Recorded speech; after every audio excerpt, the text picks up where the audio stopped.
is a momentous day for Bharatvarsh. It was on this day, 73 years ago, Lieutenant General, later Field Marshal K.M. Cariappa took over the reins of great Indian Army as the first ever Indian Commander-in-Chief.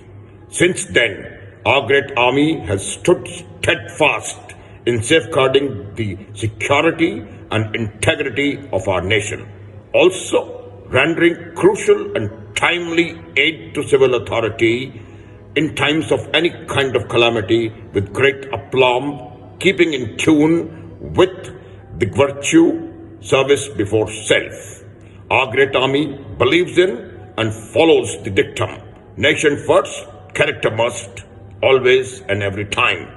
I wish each one of you a very happy and proud Indian Army Day. Jai Hind, Jai Hind ki Sena.